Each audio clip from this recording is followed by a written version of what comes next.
Bonjour à tout le monde et merci d'être présent pour ce nouveau webinaire organisé par la Fibre 64.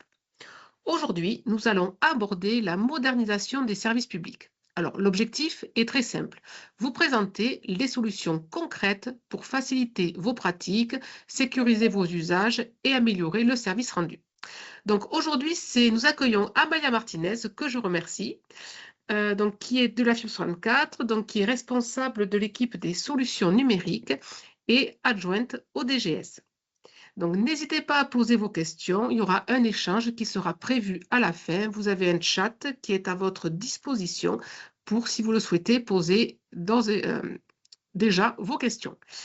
Je vous rappelle que ce webinaire est enregistré, qu'il sera disponible dès demain sur le site des webinaires. Je vous mettrai également l'adresse dans le chat. Donc, je vous souhaite à tous un excellent webinaire. Et Amalia, je te laisse la parole. Merci à tous. Merci beaucoup, Victoria. Merci à tous les participants qui se sont connectés ce matin. Aujourd'hui, donc, on est dans une période post-électorale avec la mise en place de nouvelles gouvernances ou la continuité de gouvernance précédente. Et il est vrai que le numérique n'est pas forcément le sujet, on va dire, le plus plébiscité dans une commune, ni le plus parfois nécessaire par rapport aux besoins des habitants. Toutefois, et je pense que chacun d'entre vous, chacun d'entre nous le constate au quotidien, le numérique est devenu incontournable, que ce soit dans nos pratiques professionnelles ou bien dans la façon dont nous contactent également les administrés.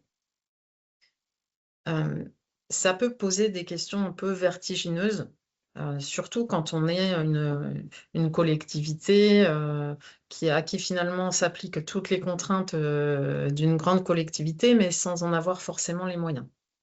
Alors on ne sait pas forcément par quel bout commencer quand on parle du numérique dans la collectivité. On sait encore moins quelle solution il faudrait choisir. Puis il y a la question de la sécurité, et puis il y a un coût. C'est pas forcément des choses qu'on prévoit au budget, ou on ne sait pas très bien le prévoir. Enfin, en tout cas, on se sent souvent, et c'est le retour que l'on a de la plupart d'entre vous, un peu démunis, et ça nous renvoie souvent aussi à un sentiment d'incompétence sur un sujet qui évolue très très vite. Donc aujourd'hui, l'objectif, ce n'est pas justement de parler de technologie, de technique, pas du tout. C'est vraiment parler de solutions extrêmement concrètes, comme l'a rappelé Victoria, et d'identifier à quels besoins il faudrait répondre. Je crois qu'on pourrait multiplier cette diapo à l'infini, parce qu'effectivement, au quotidien, qu'on soit secrétaire de mairie, agent de collectivité, élu, on a, et nous-mêmes, c'est pas parce qu'on travaille dans le numérique qu'on n'a pas les mêmes difficultés, on rencontre beaucoup de contraintes au quotidien et des injonctions souvent un petit peu paradoxales par rapport à nos façons de travailler. On a l'impression, avec tous les mails qu'on reçoit et tous les fichiers en même temps, on les imprime, on a trop de papier. L'archivage dans les collectivités, c'est un sujet vraiment extrêmement pharaonique. Maintenant, s'ajoute le sujet de l'archivage électronique, c'est fastidieux. On ne sait pas par quel bout le prendre, finalement, on n'a jamais vraiment été formé, et c'est un sujet qui nous apparaît complexe. L'outil de la boîte mail, c'est devenu l'outil de référence quand on travaille dans une collectivité, et parfois, on a encore une boîte Wanadoo, une boîte Orange. On ne sait pas si finalement nos échanges sont sécurisés, mais on a plutôt l'intuition que ce n'est pas le cas. Pour info, dans les Pyrénées-Atlantiques, sur 545 communes, il y a aujourd'hui 285 communes qui n'ont pas de nom de domaine en .fr. Donc, on a vraiment une vraie faille de sécurité. Voilà, les risques cyber sont multiples, sont de plus en plus bien faits. Ils arrivent souvent justement par les mails, on peut se faire avoir. On est rarement formé. Et puis si on pouvait l'être, souvent on se dit qu'on n'a pas le temps parce qu'on privilégie les formations réglementaires ou formations qui le sont moins obligatoires. Derrière, on a aussi complexité parce que acheter des équipements numériques, des logiciels, c'est pas extrêmement évident. Il y a des référentiels techniques, il y a des disparités de prix également. On ne sait pas forcément écrire un cahier des charges qui correspond aux besoins. On ne sait pas comment l'écrire. On a beaucoup de documents qui sont dispersés, on a des cahiers, on a des fichiers sur le disque dur, d'autres qui ont été sauvegardés sur une clé, quand c'est pas sur un serveur. Bref, on en a vraiment beaucoup partout. Et ça, c'est pas forcément dû à une mauvaise organisation des uns et des autres, mais c'est qu'on croule sous le poids d'une inflation administrative numérique. Sans parler de la gestion des identifiants et des mots de passe. Bon, là, je ne vais pas m'éterniser, je crois que tout le monde se trouve dans cette situation. Le manque de temps, évidemment, et derrière, de surcroît, parfois la difficulté à pouvoir partager des documents qu'on envoie par email, mais la pièce jointe est au France, donc est-ce qu'il faut que j'utilise un outil? Ah oui, mais WeTransfer, c'est pas français.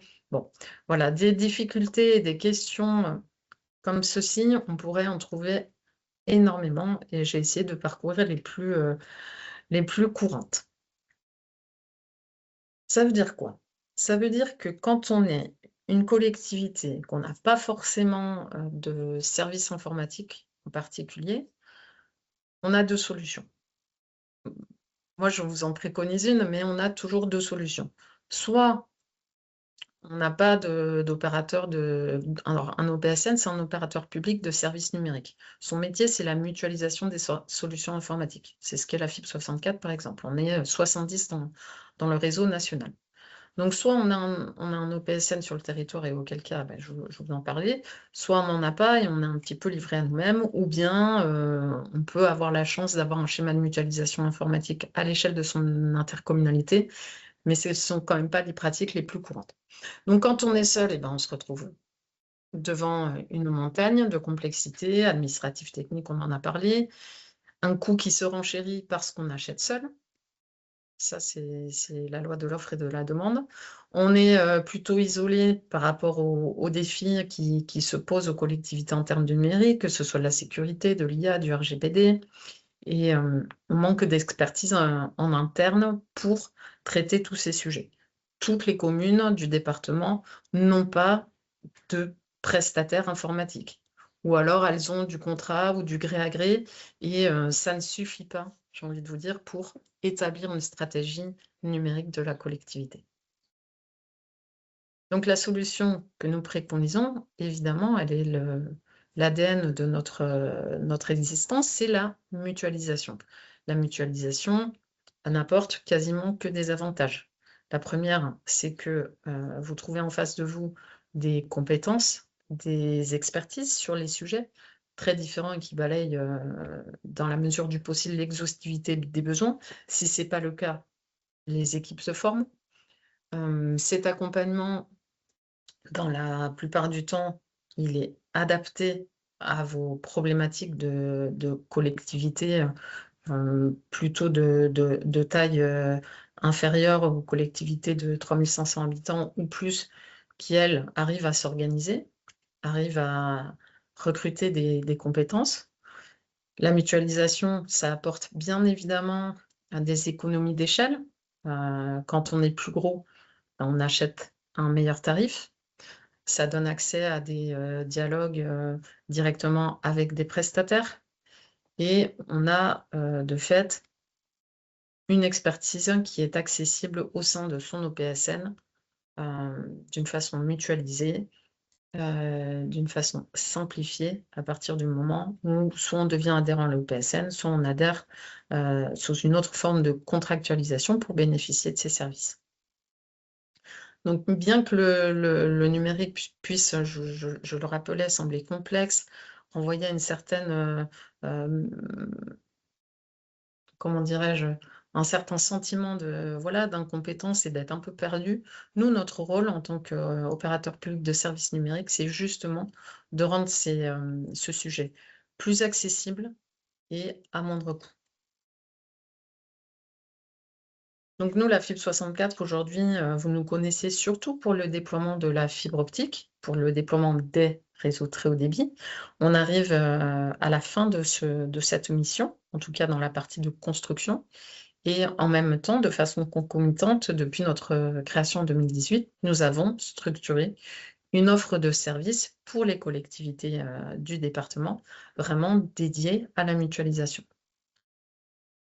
Donc avec vraiment, aujourd'hui, nous sommes 25 à la fibre 64 et l'équipe des solutions numériques aujourd'hui, c'est 9 agents, dont 5 chargés de projet vraiment dédiés à l'administration électronique, la cybersécurité, et 4 agents dédiés à l'inclusion numérique. Les solutions que nous proposons à la fibre 64, elles répondent à des enjeux auxquels vous vous confrontez tous les jours. Alors, il y a beaucoup de réglementaires, bien évidemment, avec, on va dire, l'administration électronique notamment et la cybersécurité, puisqu'il y a des référentiels qui existent, il y a des normes auxquelles les collectivités doivent répondre. Et sur l'administration électronique, finalement, c'est j'ai envie de dire, le plus facilement appréhendable, puisque la majorité d'entre vous sont déjà utilisateurs de nos solutions. Alors, il y a la vie institutionnelle dématérialisée, les actes, ça vous le connaissez par cœur, mais pas que ça.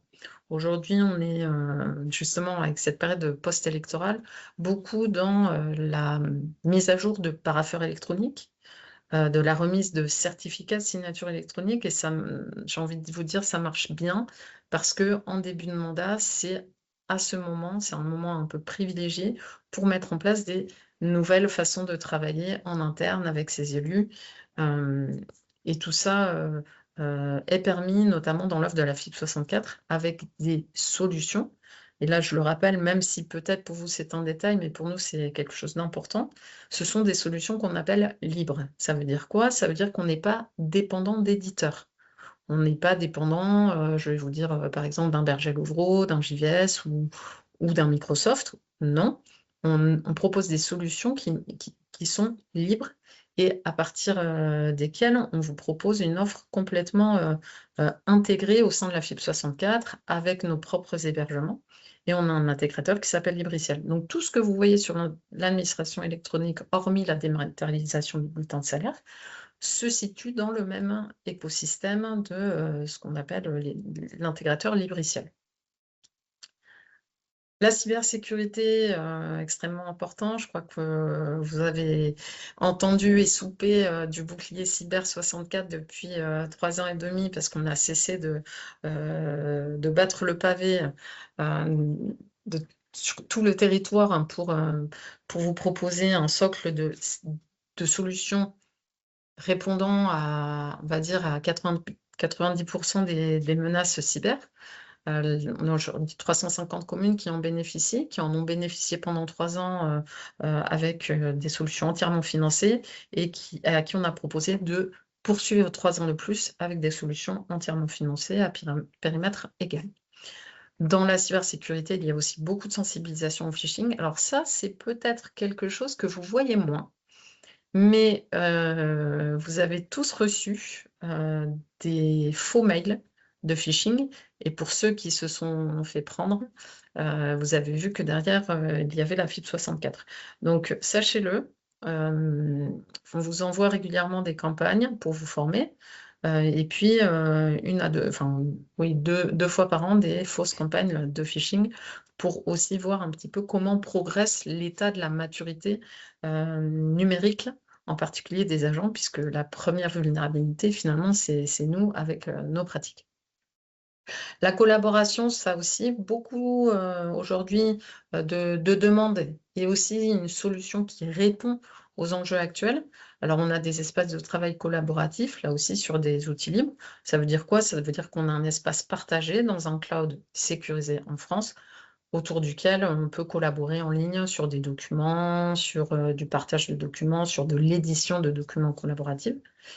On a un petit outil là qui est accessible, qui s'appelle Lufi, lufi.lafibre64.fr, qui vous permet d'échanger, de transférer des fichiers comme une alternative, si vous voulez, à un Drive Google ou un WeTransfer.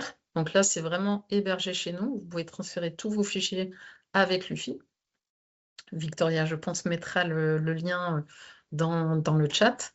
Oui, je suis en train. On fait régulièrement des webinaires. On est aussi partenaire de France Bleu, pardon, de ICI Pays Basque depuis l'année dernière. Et tous les samedis matins de l'année, on anime une chronique dédiée aux mots MOTS du numérique /MAUX pour expliquer vraiment des choses extrêmement qui peuvent un peu faire peur au quotidien et dont on entend beaucoup parler dans les masses médias, mais dont on ne sait pas vraiment quelle est la définition. On va parler du Bitcoin, comme on va parler du Wi-Fi, des fake news, etc. À venir, et je ferai un petit focus tout à l'heure, un outil qui vient qui va venir renforcer notre offre, qui est vraiment un outil extrêmement structurant, qui est la suite territoriale, mais je vais en parler juste après. Et la centrale d'achat qui, pour nous, aujourd'hui, quand une collectivité n'est pas membre de la FIB 64, elle peut accéder à l'ensemble des solutions via une adhésion à la centrale d'achat. Cette adhésion, aujourd'hui, elle repose sur le nombre d'habitants d'une collectivité. Et pour la majorité des collectivités qui font moins de 500 habitants sur ce territoire, l'adhésion est à 50 € hors taxe l'année. Donc, vous voyez, on est sur quelque chose. Et la plus grosse adhésion, elle est à 200 € de mémoire. Elle concerne une dizaine de collectivités dans le département. Donc, on a fait en sorte d'être extrêmement accessible. Donc voilà, la vraie question aujourd'hui, c'est vraiment pas forcément de connaître l'ensemble de l'offre numérique d'un territoire, mais en tout cas de savoir à qui s'adresser. Et c'est pour cette raison qu'on essaye au maximum de communiquer sur notre offre de solutions numériques qui n'est pas encore très connue sur le département. Première illustration, alors je vous dis qu'on n'est pas très connu sur le département, hormis des solutions extrêmement plébiscitées. Donc aujourd'hui, vous voyez hein, en chiffres, hein, les chiffres parlent mieux que moi, je pense. Vous avez plus de 1000 collectivités aujourd'hui qui sont accompagnées par la fibre. Alors sans être adhérentes forcément, hein, puisqu'on a 2 services qui sont mutualisés et pris en charge entièrement par la fibre 64, qui sont la télétransmission des actes sur Pastel. La plupart d'entre vous, je pense, ont un compte, et un profil acheteur sur Dematampa, qui est notre partenaire. On ne fait pas que ça. On a démarré, vous voyez, des nouveaux services comme la publication des actes. Alors là, vraiment, c'est le tout début et on a beaucoup d'espoir que ça fonctionne bien. C'est une obligation pour les communes de moins de 3500 habitants de publier ces actes sur son site internet. Et là aussi, on a une solution libre, très accessible. Vraiment, le tarif proposé est presque symbolique. Hein. On est entre 50 € et 150 € en fonction du nombre d'actes que publie une collectivité par an. Si vous passez par un prestataire privé, sans fanfaronner, vous rajoutez facilement 1 0 sur le chèque. Hein. On est sur des solutions privées bien plus onéreuses. La vie institutionnelle dématérialisée, ça marche bien. Et c'est aussi en début de mandat que ça peut se mettre en place.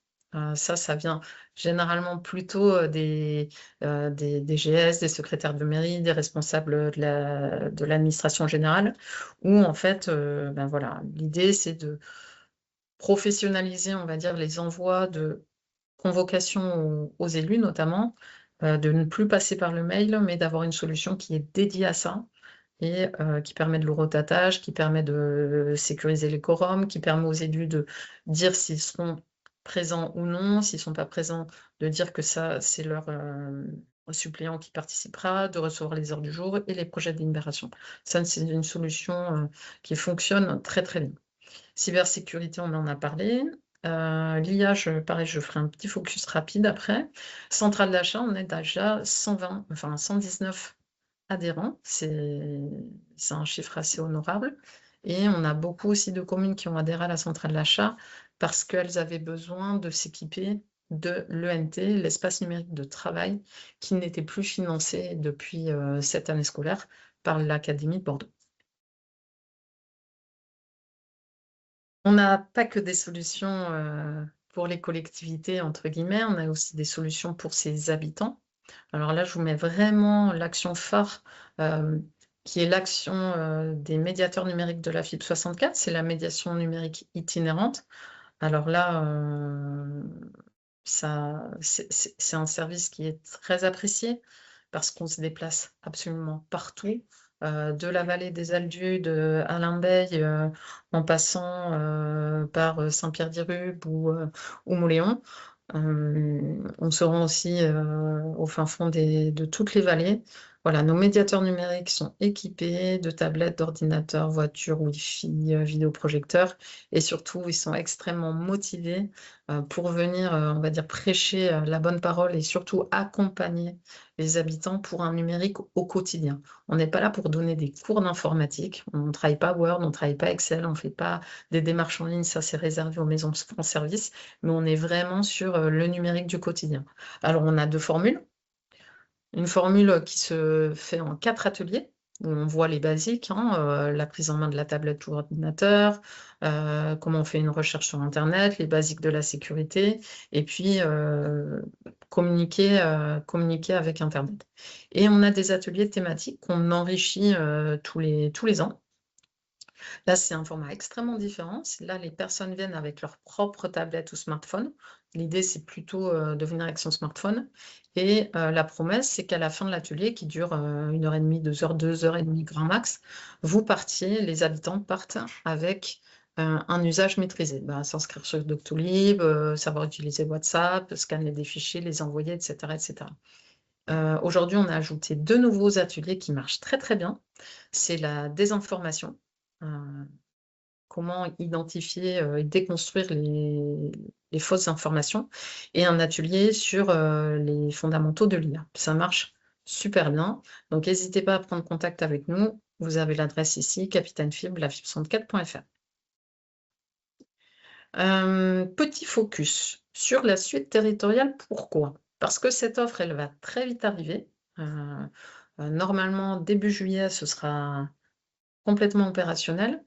Et c'est une offre qui est vraiment adaptée pour les communes de moins de 3 500 habitants, avec nom de domaine professionnel ou sans nom de domaine. Ça, c'est important de le dire. On vous accompagnera aussi sur cette phase. En quoi ça répond à un enjeu du quotidien dans les collectivités? 2 choses. La sécurité. Là, on oublie les Wanadoo, les Orange, les Toto.fr. On est sur un nom de domaine professionnel qui est propriété de la commune, qui est vraiment un patrimoine immatériel de la commune. Ça, c'est la première chose. Dans la sécurité aussi, c'est que toutes vos données sont sécurisées sur un cloud souverain, agréé par l'État, qui fait également la sauvegarde de vos données. Et deuxième élément, c'est le confort de travail au quotidien. Ça veut dire avoir un écosystème applicatif, messagerie, fichiers, stockage et partage, édition collaborative dans un cloud, dans la même application, accessible uniquement avec Internet. On n'a pas besoin d'avoir un PC de fou comme de la NASA. Non, vous avez besoin d'un équipement connecté à Internet, et à partir de là, vous pouvez travailler tranquillement. Donc, quand aujourd'hui, on est limité parce qu'on n'a pas accès à sa messagerie en dehors de la mairie, ou parce qu'on n'a pas accès à ces outils en dehors de la mairie, la suite territoriale, elle répond bien à tout ça. Et le socle, alors, c'est la partie peut-être la moins visible, mais ProConnect, c'est la base socle de cette solution. Pourquoi? Parce qu'elle permet de vous authentifier et d'avoir ce qu'on appelle une identité numérique. Une identité numérique aujourd'hui, c'est ce qui vous servira demain à accéder à l'ensemble des services, en particulier les services de l'État. L'avantage aussi, et ça c'est souvent un levier quand on présente la suite territoriale dans les collectivités, c'est qu'on peut, avec Message, créer des adresses mail professionnelles, donc en macommune.fr, ribenac.fr ou que sais-je, pour tous les élus. D'accord? Une fois que vous avez un nom de domaine professionnel, via nous, via votre prestataire informatique, ça va extrêmement vite. On importe vos anciennes boîtes mail, on importe vos fichiers et l'accompagnement se fait vraiment en hyper proximité. On a déjà plusieurs communes qui sont intéressées. Là, je crois qu'il y en a une, même la première qui est connectée aujourd'hui. Je salue le maire de Coubluc s'il est présent. Merci pour sa confiance. Et donc aujourd'hui, l'important, c'est surtout de vous signaler si vous êtes intéressé pour pouvoir acquérir une messagerie professionnelle sécurité souveraine et de la même façon des fichiers accessibles dans un cloud sécurisé. Dernier sujet, voilà, qui est aussi un peu une nouveauté, enfin une nouveauté, on parle déjà depuis un petit moment de l'intelligence artificielle, mais sur le département des Pyrénées-Atlantiques, voilà, d'une volonté commune avec le centre de gestion, avec le CNFPT, avec le syndicat départemental des secrétaires de mairie et des DGS, avec l'ADM 64 également, on a souhaité prendre vraiment ce sujet collectivement et agir le plus rapidement possible. Ça veut dire quoi? Ça veut dire que personne autour de cette table, a priori, n'a eu de formation, on a été formé sur les IA avant d'arriver dans sa collectivité. Et les IA sont arrivées malgré nous dans nos outils de travail au quotidien. Donc nous, notre feuille de route sur l'IA, elle est très claire. C'est 3 choses. Formation, sensibilisation. Et là, on a aujourd'hui un agent, Guillaume Micjondé, qui est présent, que je salue, qui travaille à ces sensibilisations, ces formations, en partenariat avec le CNFPT. Donc on a une vingtaine de mémoires de collectivités déjà formées au CNFPT, enfin, formés aux fondamentaux de l'IA grâce au partenariat FIP 64 CNFPT. On se déplace sur site, on prévoit les formations aux dates qui vous arrangent. On essaie de le faire évidemment en accord avec notre charge de travail. Mais pour les EPCI, ça a très très bien marché. Pour les communes qui souhaiteraient être formées aux IA, n'hésitez pas à vous rapprocher surtout de votre EPCI, parce que c'est le point, on va dire, central qui pourra l'organiser à l'échelle du territoire, parce que pour les communes, on essaiera de mutualiser plusieurs communes pour faire ces formations. Mais elles sont très appréciées, il y a un code CNFPT, c'est reconnu comme de la formation professionnelle. Chartia, gros travail fait avec le centre de gestion des Pyrénées-Atlantiques. On a réalisé nos propres chartes IA, c'est-à-dire comment l'IA est traitée dans une collectivité, et on a créé une charte IA générique pour l'ensemble des collectivités qui souhaiteraient se l'approprier. Et on est à votre disposition aussi pour vous accompagner. Cette charte IA, elle est passée au CSTI du CDG.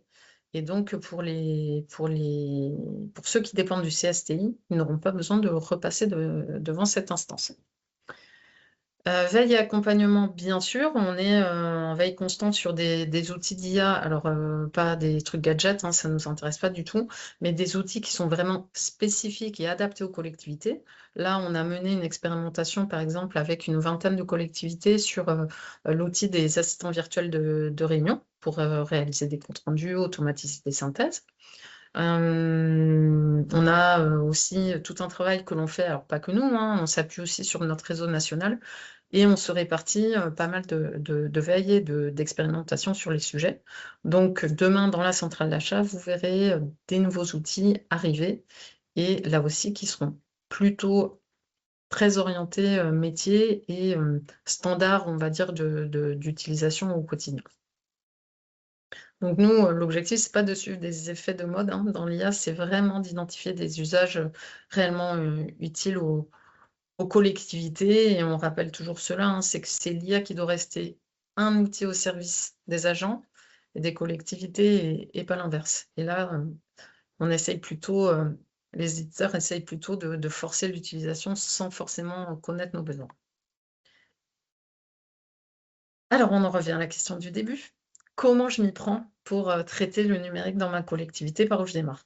J'ai envie de vous dire, appelez-nous, on identifiera les besoins avec vous. On a des experts dans l'équipe Karine, Victoria sur tout ce qui est administration électronique, Guillaume, Baptiste qui sont à la fois sur la cybersécurité, l'intelligence artificielle, les données. On a Francisco sur la centrale d'achat. On a Arnaud, Clémence, Laurine et Richard, ce qui sont vos médiateurs numériques et Arnaud coordonne tout ça. Enfin voilà, en face de vous, c'est pas parce qu'on travaille dans le numérique, vous avez des humains, vous avez des personnes qui sont extrêmement motivées par ce qu'elles font.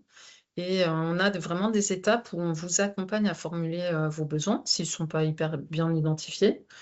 On essaye de vous proposer les solutions adaptées si on les a. Si on les a pas, on peut aussi s'appuyer sur nos centrales d'achat partenaires.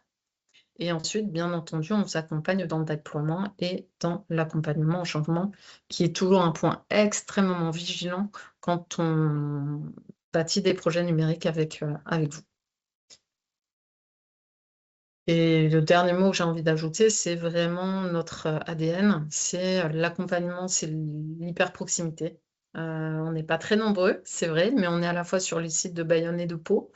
On est beaucoup en mobilité pour être au plus près des communes, de leurs agents, de leurs élus. Et c'est vraiment un peu notre marque de fabrique. Quand vous avez Karine, Victoria ou Clémence au téléphone pour le support de l'administration électronique, je pense que vous aurez pu vous en rendre compte. Quand vous avez Guillaume ou Baptiste sur un problème de cyber, ça répond présent, idem pour les RGPD. Voilà. Toute cette équipe, elle est vraiment au service du territoire.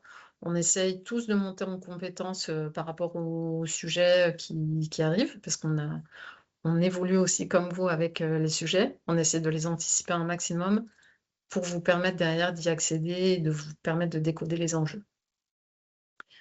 Voilà, j'ai un peu débordé, Victoria, du temps qui m'était imparti et je vais me taire maintenant pour laisser place aux questions et aux échanges s'il y en a Alors, autrement que dans le chat. merci Amalia. Alors écoute, il y a eu quelques échanges dans le chat au sujet de Oui, l'accessibilité. oui, Donc c'est Monsieur Urrutia qui demandait, oui. alors moi il me semble avoir compris Bonjour Jean-Michel. que c'était pour la publication des actes. Oui, Voilà, voilà, s'il avait été mis en conformité par rapport à l'accessibilité. Donc, alors c'est Numifrance donc, qui oui. se charge de cette marque blanche donc, de publication des actes. Et effectivement, ils travaillent actuellement sur l'accessibilité de ce module. Donc, à savoir qu'ils ont fait un premier audit en interne qui était Oui, relativement prometteur sur la suite, sur l'accessibilité. Donc, je proposais à M. Uritia, dès que j'en sais plus, de toute façon, de revenir vers lui, car il faut savoir que donc, M. Uritia, effectivement, utilise la marque blanche pour la publication des actes sur leur site Internet. effectivement, Voilà, alors Numifrance, c'est un OPSN comme nous. Par contre, lui, il est à l'échelle nationale, il est surtout sur les problématiques de santé publique, mais il a une activité pour les collectivités. Il y a donc on va dire un groupe de travail, en fait, un comité, si vous voulez, oui, un comité d'évolution de l'outil de la marque blanche de publication des actes. tout Victoria, à d'ailleurs, fait. en fait partie. Et on remonte régulièrement, on partage avec les autres membres de ce comité les besoins à faire remonter. Alors, sachez que l'outil il est assez récent. Et effectivement, l'accessibilité fait partie des choses que nous avons fait remonter pour des prochaines évolutions. Tout à fait. Du coup, j'en profite également pour dire qu'il y a Libriciel, donc comme tu as dit au début, hein, tous Oui, les outils que nous proposons de chez Libriciel, l'administration, oui, voilà, électronique. qui travaillent également sur un schéma pluriannuel de mise en conformité de Mm. l'accessibilité. Donc, je vous ai mis dans le chat le lien de ce schéma pluriannuel que vous pouvez consulter.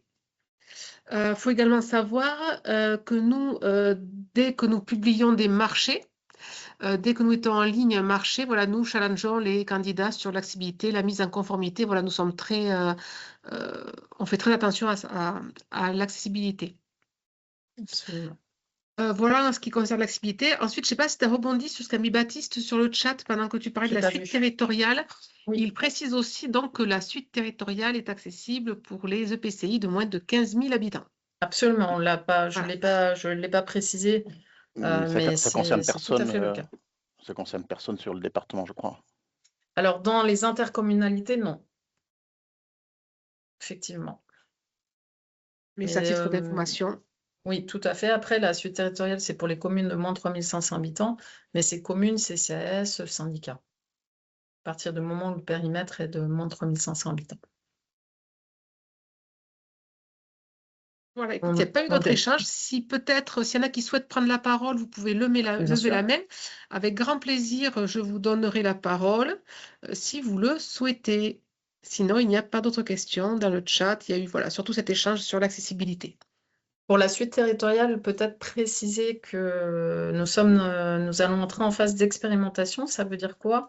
Ça veut dire que nous allons mettre à disposition pendant 3 mois les outils de la suite via une convention d'expérimentation, donc sans facturation, sera pris en charge par la fibre. Et en contrepartie, en fait, les communes volontaires nous feront leur retour sur les tests en fait, des outils. Hein. C'est une expérimentation qui est réversible. C'est-à-dire que si les outils ne correspondent pas à ce que vous attendiez ou à votre façon de travailler, vous pourrez revenir à vos outils antérieurs. Bon, ce n'est pas notre objectif, évidemment, mais c'est en tout cas possible. Ça n'engage en rien la collectivité, si ce n'est à participer à l'expérimentation. Les tarifs seront proposés au dernier trimestre de l'année 2026 et ils seront basés sur la consommation en gigaoctets, certainement de ce qu'occupent vos mails et ce qu'occupent vos fichiers. Donc, on est sur des études, en tout cas hypothétiques, de coûts très très faibles par rapport à un outil cloud sécurisé et souverain. Voilà. Le but, c'est vraiment que ce soit le plus accessible possible. Merci Amalia. Bah, écoute, je pense que tu as été parfaite parce qu'il n'y a pas de questions. Au moins. Donc, félicitations. Quand il n'y a pas de questions, non, c'est plutôt, moi je me pose plutôt la question inverse. Donc surtout, n'hésitez pas, vous avez les coordonnées qui sont affichées sur l'écran, donc surtout n'hésitez pas si vous avez des questions qui vous viennent ou si vous n'avez pas osé les poser peut-être aujourd'hui, n'hésitez pas à vous rapprocher de nous, donc à contact@lafibre64.fr. Vous pouvez également aller voir le site de la Fibre 64. Voilà, et on reviendra vers vous sans problème pour tout ce dont on vous a parlé. Un nouveau site de la Fibre 64 sera prochainement en ligne et je souligne, Monsieur Uritia, qu'il sera accessible à plus de 90%, je crois. Merci à tous pour votre écoute. Merci beaucoup, à très bientôt. Ah si, je précise juste, il y aura également un webinaire la semaine prochaine, donc le 19 mai, toujours à 11 h. Cette fois-ci, c'est Arnaud Léchite qui vous présentera l'inclusion. Voilà, donc Amalia vous a dit quelques mots. Là, voilà, ça sera vraiment un webinaire qui sera axé sur l'inclusion. Voilà, donc surtout, n'hésitez pas à vous connecter. Vous pouvez également aller vous inscrire sur le site des webinaires. Je vous ai mis le lien dans la conversation, donc vous pouvez aller vous inscrire directement de ce pas, comme ça, vous n'oublierez pas. Merci à tous. Merci à tous, au revoir. Bonne journée, au revoir.